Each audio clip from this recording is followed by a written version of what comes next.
আজকে বাইরে ঘুরতে গিয়ে নতুন একটা এক্সপেরিয়েন্স নিয়েছি। খুবই সুন্দর একটা মুহূর্ত ছিল। মজার, মজার খাওয়া-দাওয়া করেছি। তো সেটা নিয়েই থাকছে আমার আজকের এই ব্লগ। তো দেখতে থাকুন, আশা করছি ভালো লাগবে। দিনটি ছিল ছুটির দিন। হঠাৎ করেই দুপুরবেলা আপনাদের ভাইয়া আমার জন্য ফুলের একটা তোড়া নিয়ে আসলো। তো তার মনে হয়েছে যে আমার জন্য একটা ফুলের তোড়া নিয়ে আসা প্রয়োজন। তাই সে নিয়ে আসলো। তো ব্যাপারটা আমার কাছে খুবই ভালো লেগেছে, ইন্টারেস্টিং লেগেছে। দেন আমি বললাম যে একটু ভিডিও করি। তো সে আমাকে দিচ্ছিল, আমি ভিডিও করছিলাম। তো মাঝে মধ্যে এরকম ফুল পেলে বেশ ভালোই লাগে। আর মাঝে মধ্যে সেও আমার জন্য এরকম ফুল নিয়ে আসে। তার চোখের সামনে পড়লেই আমার জন্য নিয়ে আসে। 2000 years later. দেন যেহেতু আজকে ছুটির দিন ছিল, তো সে আমাকে বিকেলবেলা নিয়ে একটু বের হলো। মানে ঘোরার উদ্দেশ্যেই আমরা বের হয়েছি আরকি। শীতের রাত একটু ঘুরলে ভালোই লাগে। আর ছুটির দিন না ঘুরলে আর কখন ঘুরবো? এছাড়া তো আর ঘোরা হয় না। যাই হোক, আমরা চলে এসেছিলাম তালতলাতে। আর আপনারা এই অবস্থাটা দেখে নিশ্চয়ই বুঝে ফেলেছেন যে আমরা কোথায় চলে এসেছি। তালতলাতে চলে এসেছি। আর তালতলাতে আসলেই কিন্তু এরকম হরেক রকমের পিঠা পাওয়া যায়। আর এরকম ডিম চিতই পিঠা পাওয়া যায়। আর তালতলাতে আসলে শীতের রাতে এরকম ডিম চিতই পিঠাটা কিন্তু একদমই মিস করা যাবে না। তো আমরাও মিস করলাম না। আপনাদের ভাইয়া তো আসলেই খাবে।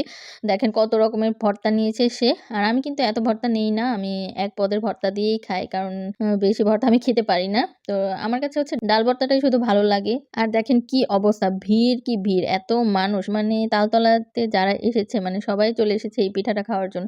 আসলে এই শীতের দিনে কিন্তু পিঠাটা খেতেই ভালো লাগে। সবসময় তো আসলে আমরা ফুচকাটা খাই। কিন্তু আজকে পিঠাটাই ভালো লাগছিল অনেক।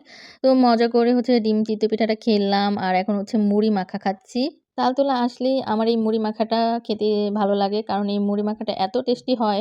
এখানে ছোলা বুট দেয়া থাকে, তারপর পেঁয়াজু, তারপর বেগুনি, তারপর আলুর চপ। আর আপনি যেটা বলবেন, মানে যেটা বলবেন সেটাই দিয়ে ওরা মাখিয়ে দিবে। আমার কাছে বেশ ভালো লাগে, তাই মুড়ি মাখাটা আমি খাবোই। দেন চলে আসলাম ফুচকা দোকানে। তো আপনাদের ভাইয়া বলছে যে, "তালতলায় এসেছো আর ফুচকা খাবা না, এটা কিভাবে সম্ভব? খেতে হবে।" তো আমাকে জোর করে এক প্রকার সে এই ফুচকার প্লেটটা নিয়ে দিল। আমি বলছি যে, "আমি খেতে পারবো না। আমার মানে পেট ভরে গিয়েছে চিতল পিঠাকে মুড়ি খেয়ে।" না, সে কোনমতেই মানবে না। তো আমি বললাম, "ঠিক আছে তুমি খাও, তারপর আমি খাচ্ছি।" তো দুজনে একটা প্লেটই নিলাম। আমি শর্ত দিয়েছিলাম যে, "একটা প্লেটই নিবা।" তো আমরা ফুচকা খেয়ে একটু সামনে হাঁটাহাঁটি করছিলাম। এর মধ্যে দেখি যে মোমো। তো আপনাদের ভাইয়া মোমো দেখলে একদম পাগল হয়ে যায় মোমো খাওয়ার জন্য। তো সে আবার মোমো ১ প্লেট নিয়ে নিল।